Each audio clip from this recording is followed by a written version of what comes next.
میرے سامنے موجود ہے،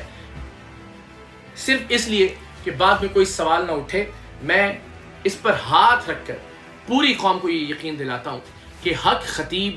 بے تحاشا اور بے شمار لڑکیوں، بیٹیوں، بچیوں، بہنوں کا جنسی استحصال کرنے میں ملوث ہے۔ میں اللہ کے اس پاک کلام پر ہاتھ رکھ کر آپ کو یہ بھی یقین دلاتا ہوں کہ حق خطیب کے خلاف یہ جتنی لڑائی، یہ جتنی جد و جہد میں کر رہا ہوں، اس میں میرا ذاتی مفاد، ذاتی اناد، ذاتی انا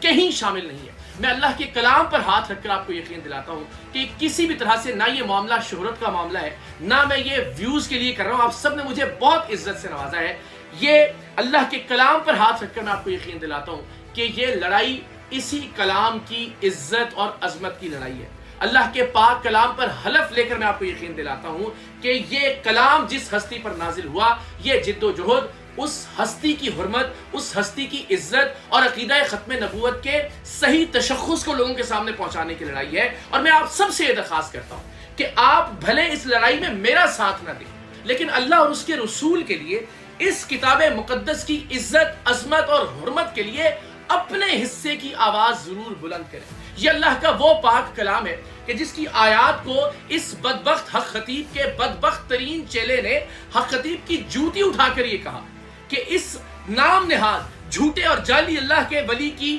جوتی ایک جانب اور قرآنی وظائف ایک طرف، اس ملک کے علماء ایک طرف۔ یعنی اس نے واضح طور پر علل اعلان یہ کہا کہ حق خطیب کی جوتی